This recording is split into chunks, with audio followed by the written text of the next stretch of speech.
Let's go to Rocky Top. Here we go again. Another series where we just ho-hum, no big deal. Brush this one under the rug. Hey, Tennessee's going to roll. Kentucky had other plans, my friend. Kentucky had other plans. They take 2 of 3 at Lindsey Nelson Stadium. Harrison, I'm going to get right to it. What do you make of this? I mean, and I feel like we shouldn't be all that surprised because Kentucky's been kind of knocking on the door for a few weeks, right? They've been really pesky. Nobody's enjoyed playing them. Everybody complains after they play them, right? But Kentucky's been just hanging around. You knew they're going to break through at some point. And, man, to go on the road to Tennessee. Now you look at Tennessee, by the way, Harrison, back-to-back home series losses for the Vols. I'm not sure anybody would have predicted that before the season started, and certainly losing to Kentucky, one of the massive upsets over the weekend. Yeah, I mean, definitely something that none of us saw coming. I thought Tennessee would maybe drop a game. I thought they would have dropped a game just because of how good, hear me out, good Kentucky's starting pitching is in a quiet fashion, and just how the style of game that they play and just stealing a lot of bags, Chris. They steal at the highest clip in the SEC. That's just kind of their forte, clean defense, stealing bags and playing, executing baseball, get a guy on, get him over, get him in. But to do what they did, Chris, and taking a series in Knoxville against the number 2 team in the country after dropping game 1 and just fighting an uphill battle from there. I mean, game 1, Nate Harris gives you a really rough start, going 5 innings, giving up 5 earned runs, and you're like, crap, we're facing Liam Doyle too. Like, uphill battle for sure. And Liam Doyle does what he's been doing, it feels like, almost every outing this season. 6+ in every outing, almost double digits. He goes 7, 4 hits. He was very good again. Liam Doyle was very good. Yeah, 9 Ks, 1 walk. I mean, just doing what he does and just why he's one of the perennial best SEC Friday night stars and aces in the country. And then you have, the home run palooza of multiple guys hitting home runs, and, Cannon Peoples having 2 himself and Dean Curley. But then Saturday, I mean, after giving up 8 to Tennessee on Friday, you put them to 1 run in a game that Nick McKay shoved. Quietly one of the better. And now I think we can say he's one of the better, for sure, SEC starters in the SEC in the conference. 7 2/3, 2 hits, 12 Ks, 12 punchies against Tennessee, Chris. Are you kidding me? I mean, give him pitcher of the week. I mean, hat tip to him. We're tipping the cap to Nick McKay for shutting down Tennessee's offense 1 through 9. 3 guys had a hit, obviously, the whole game for Tennessee. But to do that, backs against the wall on the road, you lost game 1 in a big fashion. And then you go and put up 4 on, Tennessee, 2 of them, 2 unearned on Marcus Phillips. I mean, what is another notable thing that I know you might be about to mention is just Tennessee just steals so many bags, and they just do so against Marcus Phillips because he's so slow to the plate. It feels like, he's so good as a pitcher, but just like Tennessee, I guess, I don't know if they focus on that as much or not, just attacking the hitters more, but, Kentucky's able to just swipe a lot of bags and put themselves in positions to, have production in the offense come when the runners are in score position. But the 4 walks for Marcus Phillips, I think, is what really hurt him, even though he didn't go up any earned runs. I know that, but still, it's just, you don't get any offensive production. And like, that's got to be one of the first times that Marcus Phillips hasn't had any offensive production, let alone any Tennessee pitcher as a whole starting. But I mean, and then you go put an 8 spot on him, Chris, in game 3. I mean, and you got Ben Cleaver, who is another very good, very slept on starter in the SEC, goes 7 innings, Chris, against this lineup, this Tennessee lineup that's stacked and able to produce 1 through 9. I don't care how this series went. I'm still on the belief and confidence that Tennessee can produce 1 through 9 in the lineup.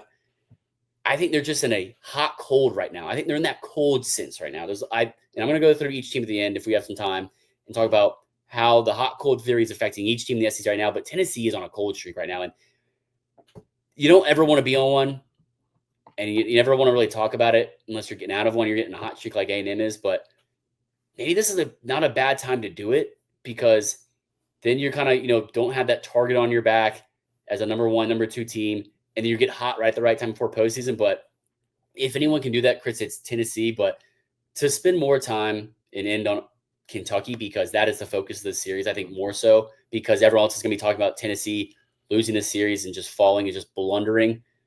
I mean, Kentucky proves to be able to go play against a team like Tennessee on the road. I know the series we talked about with A&M was just super weird, super back and forth, and how that ended with the curfew and whatnot. But Tennessee, Chris, and I will say it again from earlier in the season, is a team that you don't want to see in the postseason either if they're able to make it, because they're just that pesky team that can hang around with anyone and play with anyone. I mean, they're having to run through a gauntlet in the SEC, but they're not a team that anyone in the SEC I think takes for granted. I don't think they can, because they can't afford to. It's one of those things for me that they're always gonna be around. The way that Nick Mingione manages that ball club and recruits, and just how much juice they get out of their players, is impressive to see. And it's starting on the pitching staff for Kentucky this weekend. I mean, Harrison, I think you make a great point. Let's highlight this really quickly, because like you said, everybody's going to talk about this from the Tennessee perspective. Kentucky just flat out beat Tennessee. I mean, like you said, we maybe tried to write off, and in the moment it felt right to say, well, it was one bad day of baseball. What happened against A&M felt kind of fluky. I don't know. Kentucky just beat Tennessee. There's just to lose game one, and like you said, to go back to back. Nick McKay, just you're done. You're cooked. Ben Cleaver, you're done. There's nothing you can do to shut down that Tennessee lineup back-to-back days. There was no fluke here. Kentucky may not be the sexiest brand in the SEC to talk about, and they're not a program, let's admit it, that's leading the engagement for our content. The Kentucky baseball fan base isn't the most rabid. It's not the most blue blood, but Nick Mingione's clubs, as he has shown, Harrison, we should not be surprised.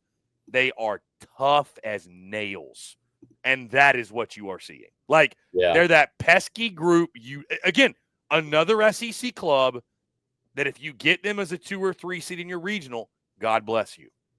Truly, good luck.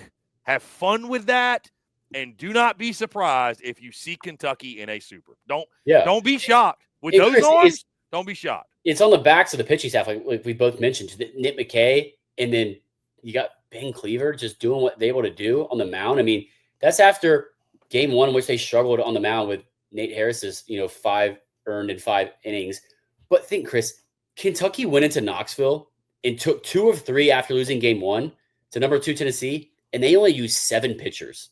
They used 2 in game 3 and 2 in game 2. And they did on the backs of Nick McKay going 7 2/3, 12 punchies, 2 hits, 1 run, no earned. And then Ben Cleaver said, yeah, watch this. 7 innings, 5 hits, 7 Ks, Chris, against this lineup again, back-to-back days. I mean, to do that against this Tennessee lineup back-to-back days, talk about just guts and just talent and just stepping up when a team needs to do. That is what Nick McKay and Ben Cleaver did for Kentucky, and what is the sole reason why they were able to lock down and shut down this Tennessee team and come out and head back to Lexington with a series win. I mean, massive series win, but I think Tennessee's going to learn a lot from this series, and got some work to do. And Tony Vitello is not afraid of that and always wants to get better. But Tennessee, you gotta give props to Kentucky when it's due, and they earned it this weekend, Chris, down in Knoxville. And keep an eye on them, Chris. Keep an eye on them in the SEC.